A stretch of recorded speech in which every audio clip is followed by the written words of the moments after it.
Hello, welcome back to Steve's Retirement Corner. Trimming the fat from our retirement budget.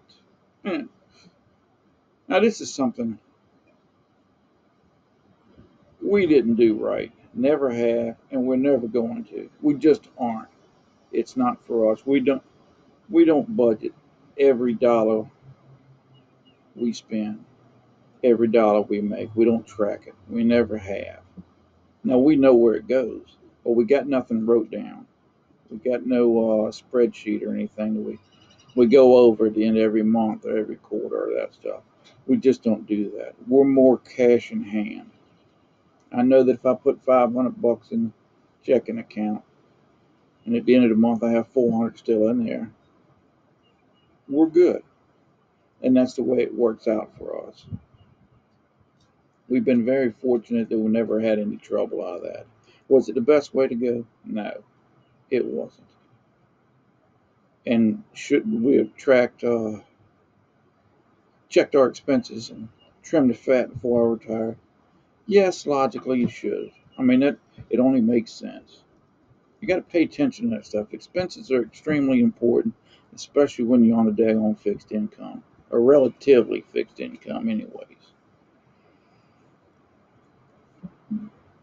But I'd set my retirement up to where I was bringing home pretty near what I was bringing home when I retired. So we didn't have to, and we could make out just fine. Simple as that. Now, these past couple of years, we've become bottom shelf shoppers. I heard you back years ago when I was a kid that retailers put the expensive stuff and the stuff they make the most profit on at eyesight level, and they put the cheaper stuff down on the bottom, or the stuff they make less profit on. So whenever times get like they've gotten this past couple of years, we turn into strictly bottom shelf shoppers. But we should have, but we just never did. We didn't take the time once a year to shop for cheaper insurance or to shop around for a better deal on the phone service or cable or internet or any of that stuff that's variable like that. That's not a necessity. We just didn't. You know. Now the necessity stuff like daggone food bill or electric or water bill or something, we'd keep an eye on that and cut back when we needed to. You know.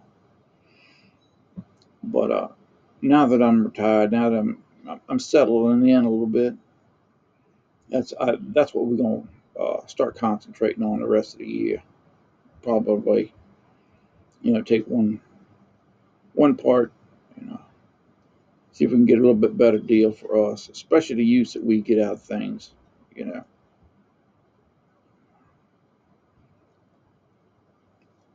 it we got some fat built up.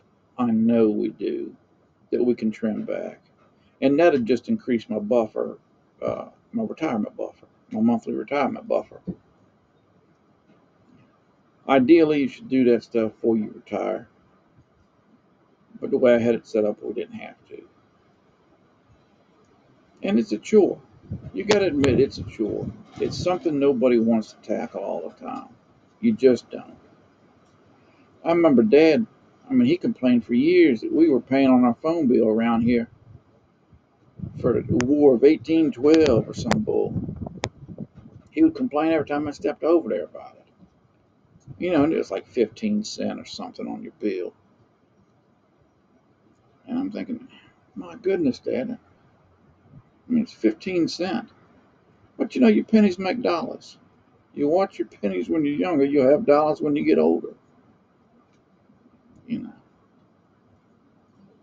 But and come to find out, evidently they sold some kind of bond or something, and they paid for it through the phone bill, but it couldn't have an 1812. But I mean, I think that's the way they ended up paying for it.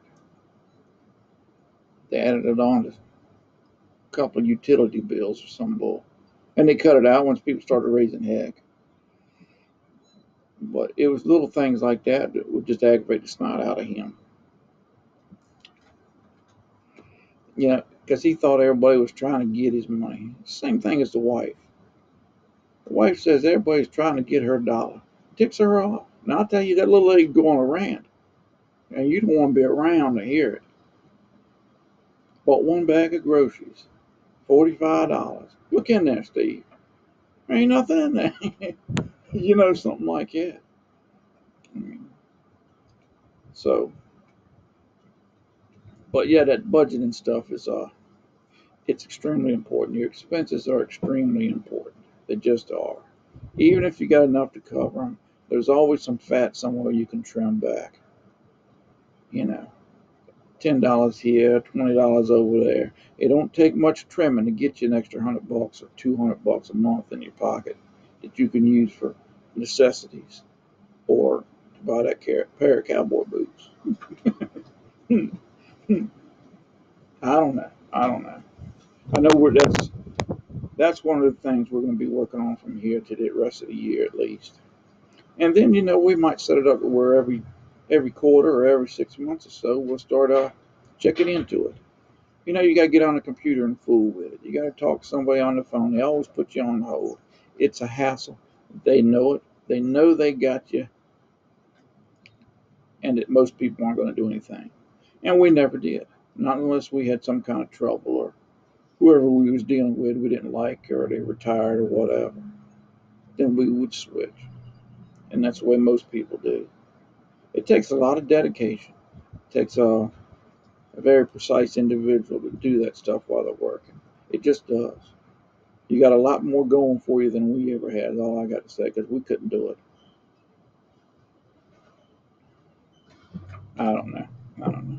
Oh no. I appreciate those couple fellas that give me a March retirement date so I can holler on Tuesday. I don't know what the weather's going to be here. I might have to do it on Monday, but we'll see. Oh yeah, and I got a special shout out request. I don't normally do special requests, but this one I kind of got to do. I got tickled over it.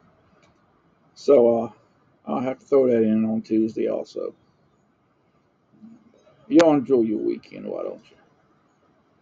Be a nice opening weekend for Major League Baseball, and Final Four should finish up this weekend. That's going to be great. A great weekend to be home, I can tell you that. Beats working double shift, graveyard, and daylight. Y'all take care. We'll talk to y'all later.